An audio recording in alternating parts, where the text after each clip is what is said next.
the newsagents. The former Speaker of the House, Nancy Pelosi, is, I'm going out on a limb here, possibly one of the most powerful women in the United States. She was asked about Joe Biden's fitness to run for office in November of this year. Here's what she told the reporter. Does he have your support to be the head of the Democratic ticket? As long as the president it's up to the president to decide if he is going to run. We're all encouraging him to make that decision because time is running short.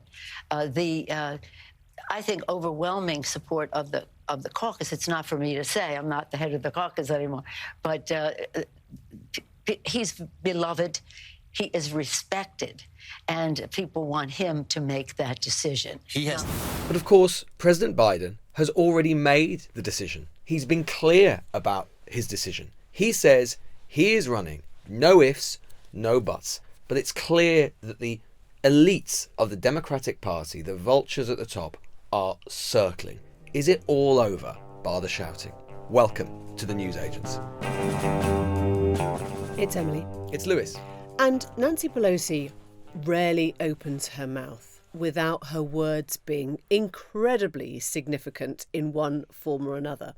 So just to take you back to that exchange, if she was offering a full-throated endorsement of Joe Biden, it would have been a really simple interview. She would have just said, he has my unequivocal support to run for president on the Democratic ticket. We love Joe Biden. We think he can win.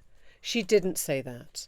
She kept on talking about him making a decision as time was running out. And as Lewis just said, if you're Joe Biden, you just keep saying, I've made my decision. And so it's a bit like people saying, well, you might want to just think about that decision again. Are you sure you've made the decision? Would you like to make a different decision? Why don't you maybe make an alternative decision to the one that you have already taken? She is one of the key voices now who, whilst not specifically spelling out that he must quit the race, has probably propelled this story into ever greater jeopardy now for Biden. Yeah, I mean, look, she is the heaviest of Democratic heavyweights, right? She is at the very top, although she's not Speaker anymore. She's still in the House, and she is still at the top of the Democratic Party machine. As you say, Emily, she doesn't say anything without the full appreciation of the effect of her words. Yeah. And it was completely clear from that she was effectively saying to Biden that he should reconsider.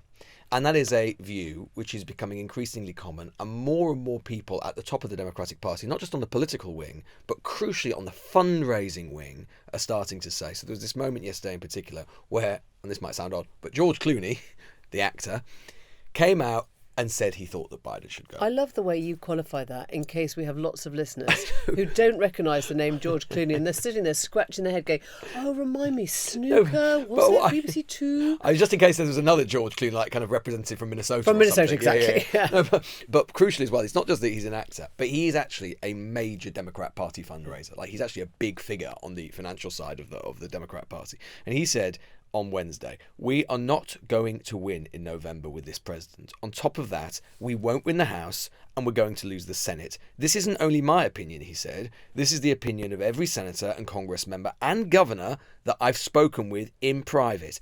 Every single one, irrespective of what he or she is saying publicly. That is damning.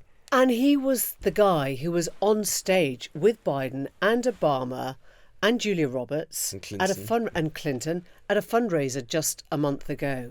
And what he said in this New York Times op-ed essentially was 51 million people's eyes aren't lying to them.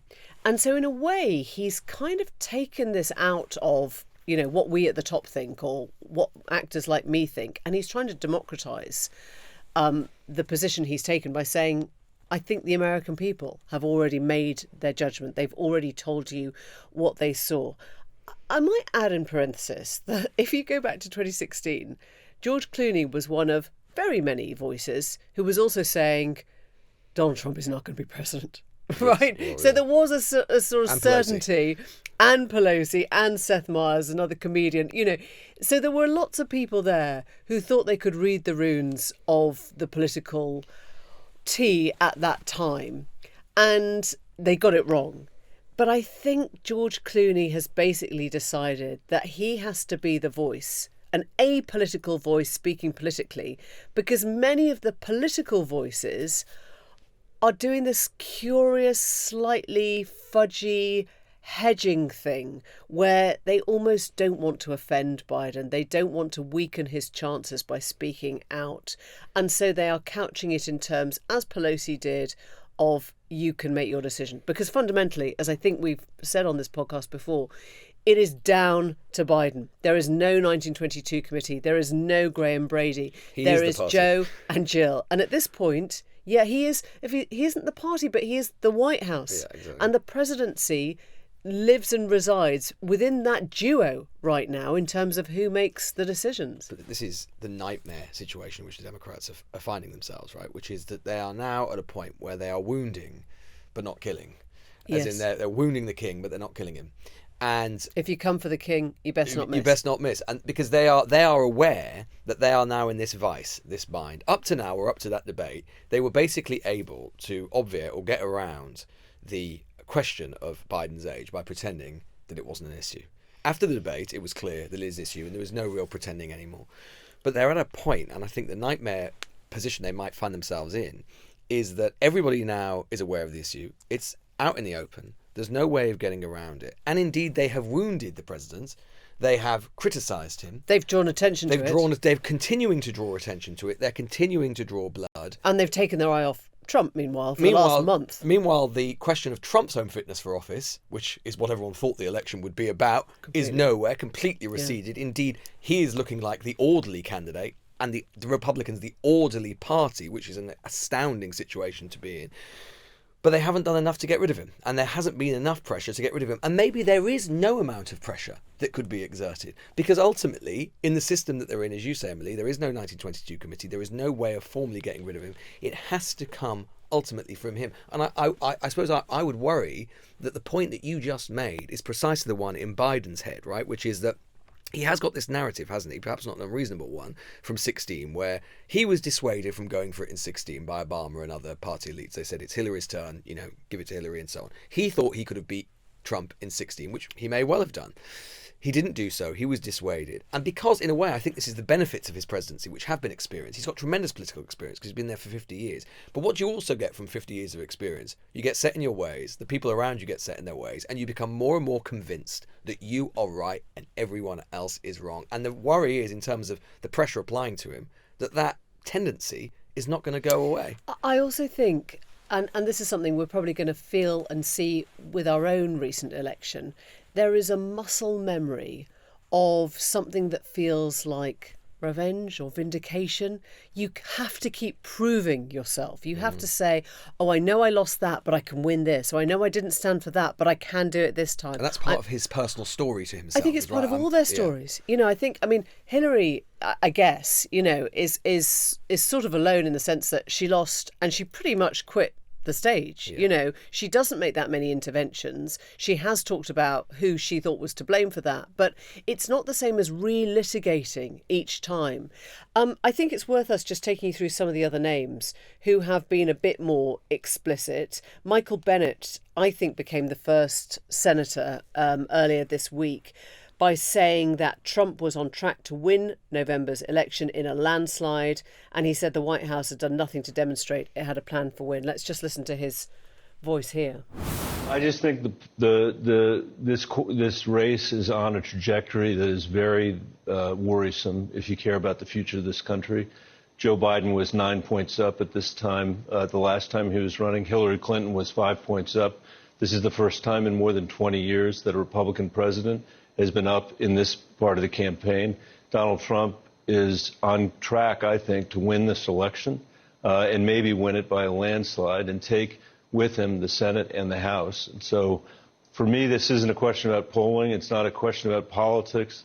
It's a moral question about the future of our country. And I think it's critically important for us to come to grips with what we face if together we put this country on the path of electing Donald Trump again. So you're worried that your party is not just going to lose the White House if Joe Biden is at the top of the ticket, but that you're also going to lose both chambers of Congress? I think that we could lose the whole thing.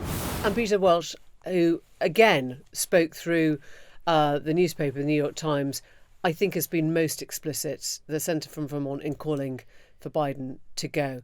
I mean, it's really interesting, isn't it? Because on Tuesday night, the House Democrats had pretty much circled and said, you know, we're in this stasis.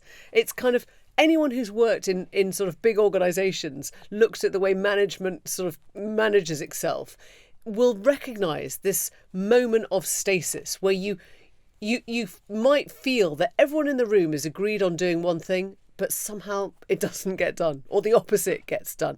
And so I think that was where the House Democrats left things on Tuesday night into Wednesday.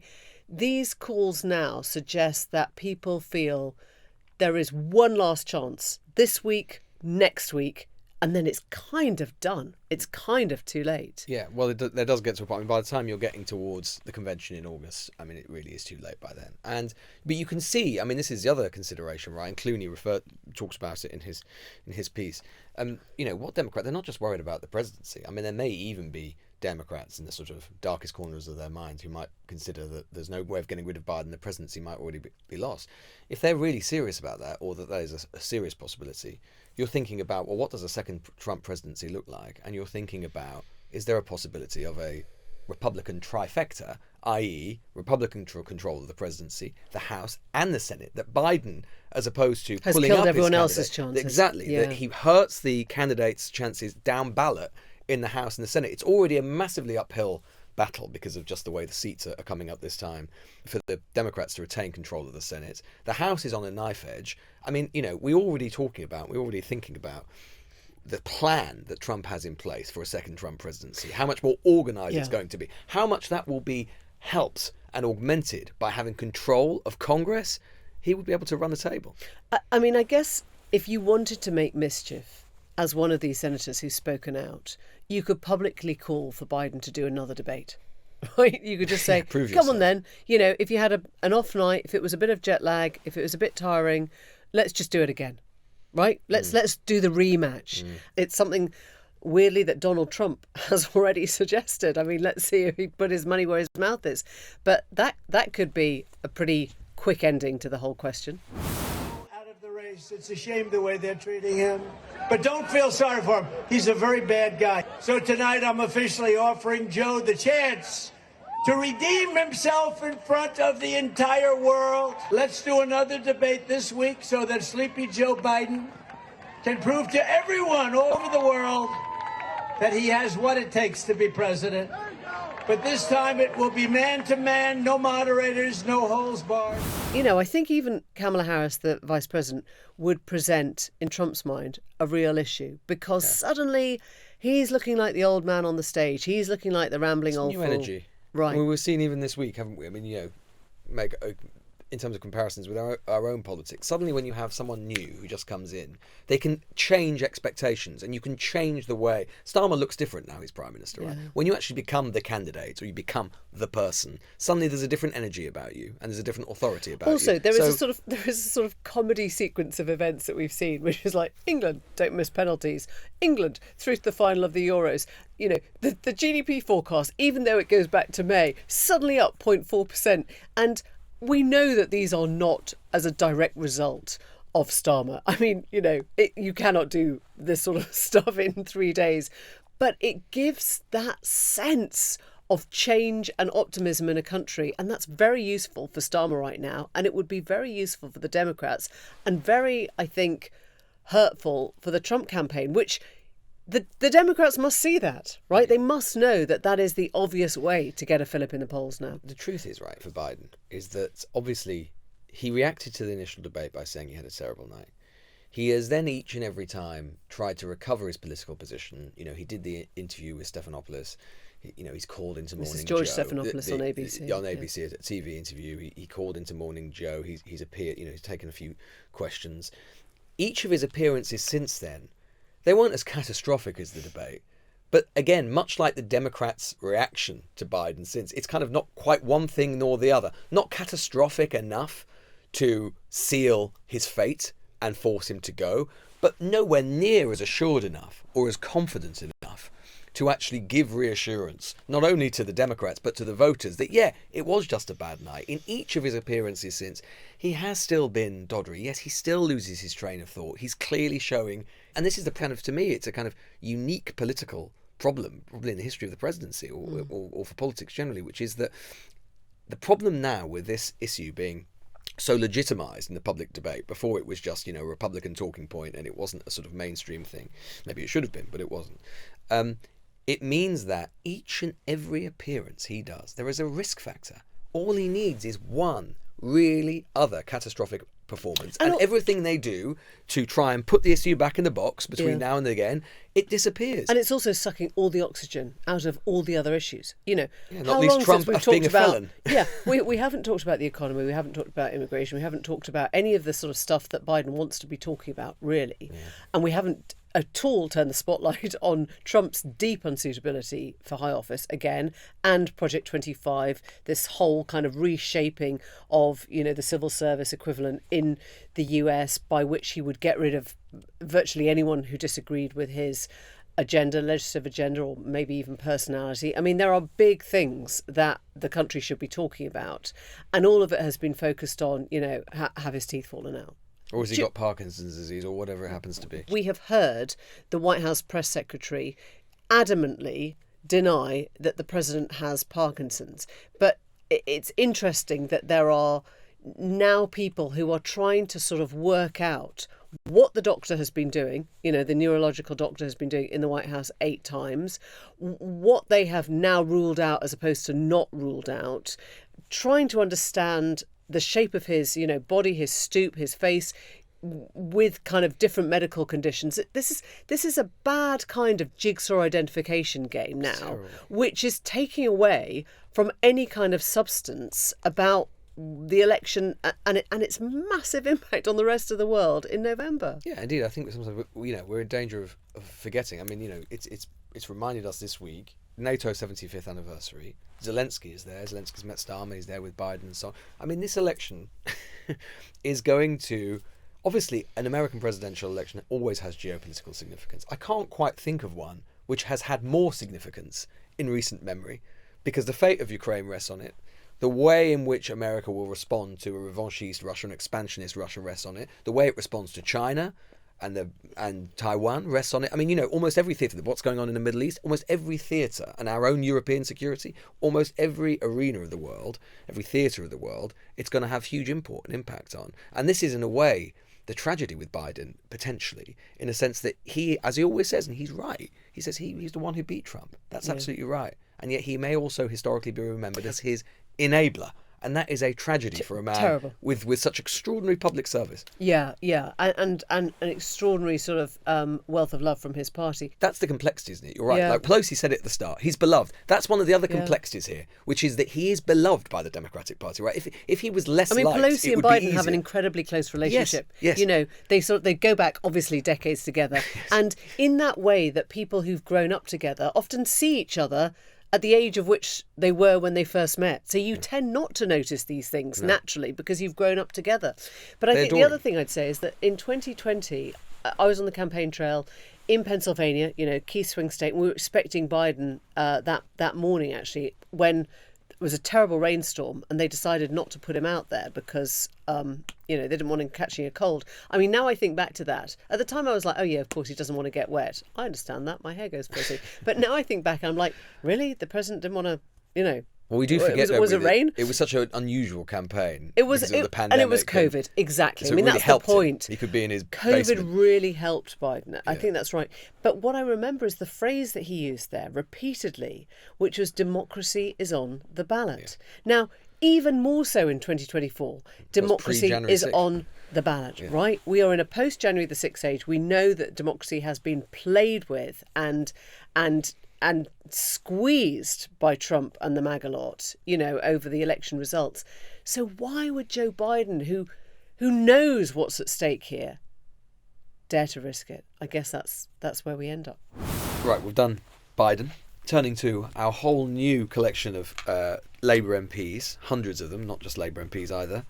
Interesting story about how they're being greeted into parliamentary life, which Aggie Chambré, LBC political correspondent. She's been on the show before, but not in her new guise. Welcome. We did Honey Trap with you. Your story last time, Aggie, about the Honey Trap, the William Ragg unfortunate moment in Parliament. But you are now back as part of the LBC team. Yes, delighted to be here. With more stories, breaking more stories about the newsagents. About something I've been saying that John should have for some time, which is behaviour training. What are the MPs being asked to do? So basically there's two different behaviour training courses. One is offered to all MPs. All newly elected MPs are offered a place on this seminar course. And then there's also Labour whips training as well. And this Keir Starmer has personally encouraged the government whips to do for people. But basically it sounds like both of these courses are actually very similar. And basically it's MPs, newly elected MPs, getting into a room and being told, you are not that special. Yes, you're in a special place, but don't get ahead of yourself. Don't get a massive ego. Don't get drunk. Don't shout at people, because it is not a good look. And it's just them coming in and just being really, really hit over the head with the fact that standards are going to be really important for all MPs. But then, as I say, the government, Labour MPs are getting this extra training as well. But the thing that I thought was really interesting was that one MP was telling me, newly elected MP was telling me, there are lots of situational case studies. So when you're in this training, you are asked questions like, okay, so you are an older male MP. Should you invite your young researcher to your hotel suite to work? And then there was an open discussion about whether or not that was something that as an MP you should be doing. And also another question was... Is this like multiple choice? Apparently I asked that. Apparently there was just an open discussion where you'd all talk about whether or not that was appropriate or not. And then marking down everyone who says, yes, it's fine. And then another one... It's the only place I do work. In a dressing gown. Yeah. It was very, very fond. Open the door. Yes, no, open door in dressing gown. And then another one was, should you ignore or should you shout at security staff and police in the palace? Or should you not do that? And then there's again an open... shout. Is that the right answer? That is the correct answer. And then there's this open discussion. So I think there were more of those situational case studies. But that was very much the vibe of these trainings. I mean, you would possibly think that perhaps MPs shouldn't need these trainings, but obviously that was not the decision taken by... I guess it's somebody saying, just for the record, we have sat you down and said, is it a good idea to get drunk in the Commons bar and punch somebody? Yes or no? And once you've actually been through the training and the question has literally... They can't say, nobody told me. Yeah, he's like, nobody explained that. I used to do it in my old job. Yeah. But I mean, I suppose it's interesting that the fact that this is being done this way does tell us something about how Starmer and the Commons authorities are responding to the Parliament of scandal that was the last Parliament, right? That it happened again and again, sort of personal propriety, personal behaviour. Also, they've got a lot of women MPs, right? We've got, I think, more than, isn't it 42% now of the makeup of the Commons is female, and so you're kind of thinking, you bloody better get this right now. You know, we are not in the dark ages anymore, right? Definitely. And I mean, Keir Starmer, I was speaking to a Labour source about it, and they said, you know, he has personally said they've taken significant preparation over many months to ensure that standards and ethics are central conduct.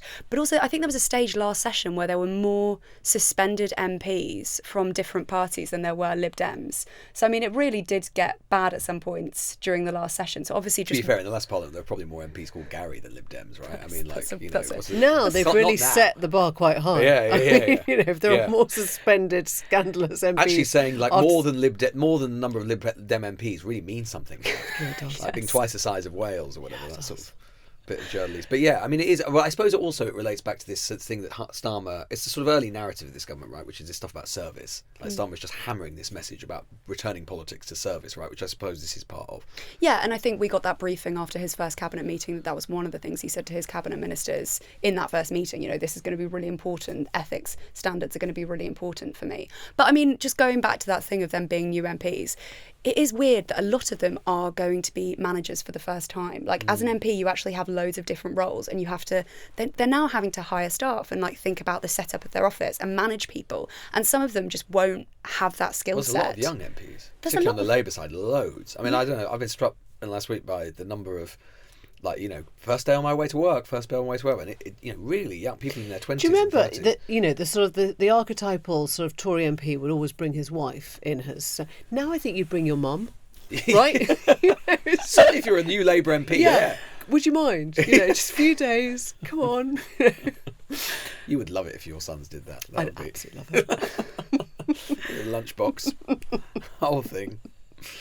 Good. Great. Hot dinners, I think. Hot dinners. Hot Of dinners. course. Hot Yeah, dinners. yeah, of course. No lunchbox. Yes. Yeah.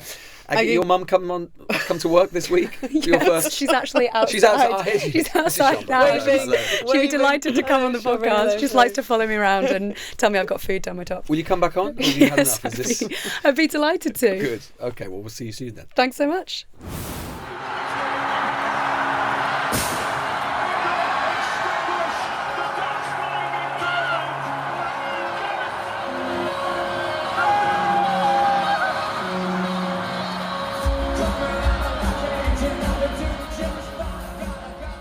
That was just So good. just tingle, right? I mean, The real national anthem there. the real national anthem. Okay, I feel like we've sort of lost all composure here because we're just sort of grinning and hairs on the back of your neck stuff. This was the moment in which the Killers, stroke of genius at the O2 last night, decided to reorder their entire set just in case we beat the Netherlands.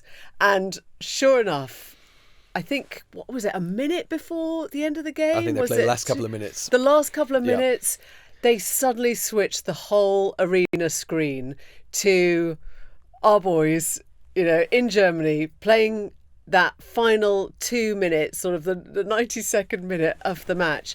And then it ended with red and white, fireworks, sparkles, and Mr. into the Brightside. song. Yeah. Yeah, incredible. I And mean, what is the point? Why are we doing this apart from just reliving this? well, it's just nice, extraordinary isn't it? moment? It Well, is I tell you what. I mean, look, you can. It's just vibe stuff, and it doesn't affect politics that profoundly. But I mean, what an astounding first week for Starmer. I mean, you could not make it. You couldn't write it, right?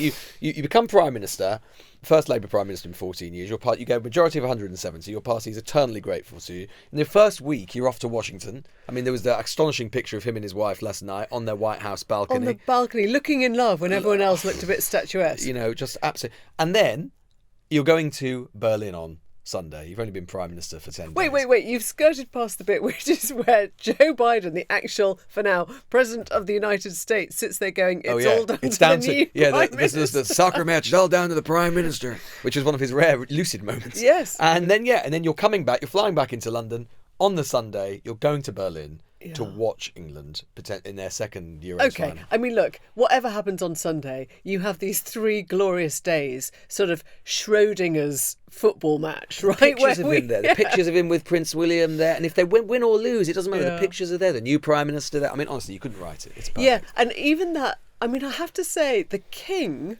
sent this extraordinary... It was such a Charles message. No, it was very funny. It was very funny. It It's had great. an exclamation mark, and it basically joked about, it asked him to not put the nation through a collective heart attack Do you want before me to read it? scoring. Yeah, go on. My wife and I join all our family in wishing you the warmest congratulations on reaching the final of UEFA European Championship and sing our very best wishes. If I may encourage you to secure victory before the need for any last-minute wonder goals or another penalties drama, I'm sure the stresses on the nation's collective heart rate and blood pressure would be greatly alleviated.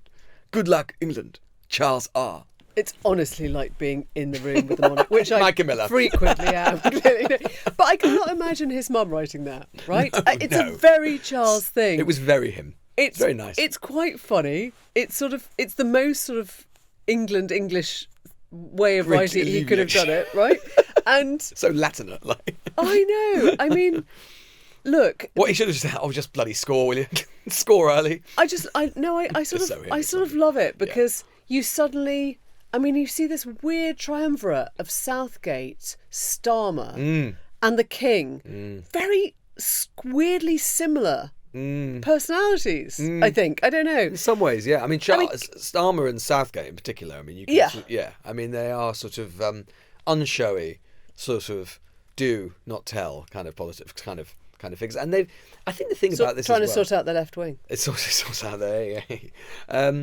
I think the thing as well is that you can imagine. Look, if they do win, I mean, there's a funny thing about it's weird living through a couple of weeks that you just kind of know people could be talking about in like 15 Forevermore. or 20 years as a political memory, in the same way as 97. I mean, I vaguely remember 97, but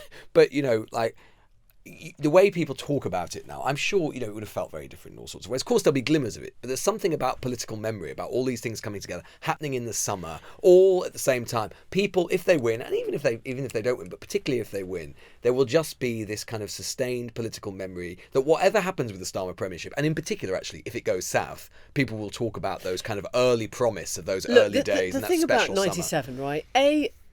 The Labour team, the Blair team, had the iconic theme tune. Things will only get better is the one that they are still playing now. And it conjures the memories. 30 years on, it's all that.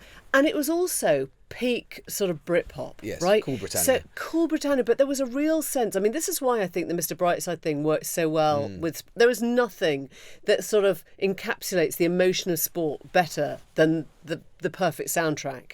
And I think that, that track now will be slightly kind of glued to that moment of football. The music. In the way that, the sort of the rise of Blur and Oasis and Pulp coming through the 90s was the soundtrack that heralded, New Labour. And I think that there is a sort of, a frisson of electricity in energy. In energy and the change. Yeah. And I mean, what did we learn from 97? That actually that trust can very easily go. Yes. That, by 2003, we were in the middle of a bloody and illegal war in Iraq, that Blair wouldn't be forgiven for another 20 years, maybe longer for that. And that political memory is long too. But there is that sense of headiness right now, isn't there? Absolutely. And far more important in terms of the long-term prospects, or maybe not far more important, but, equally important, is, you've already mentioned, Emily, which is the economic figures, which is just resoundingly good, which you haven't been able to say nothing often. to do with Starmer. Absolutely nothing to do with Starmer. So Rishi really would be sitting there thinking, I think now's a really good time to call a general Well, election. I know. I mean, I have thought. Sunak he surely must be thinking, God, this could have been me this week. Yeah. I could have been in Washington. He would have been. I would have been going to. He would have been in Washington. He would have maybe had the Euros result up to this point, and he would have had great growth figures. But we will, if they do win, of course, we will just hear endlessly the Harold Wilson aphorism, which is, the thing is, have you noticed that we only win World Cups under a Labour government? Oh my gosh, Charles and Wilson two today. Voices. I know. It's a one-man band here. We'll be back tomorrow. It's coming we home. won't. Yes, we will. Yes, we will. We've got our for Q&A a post-election Q&A, Yes. special episode. Bye. It's coming home.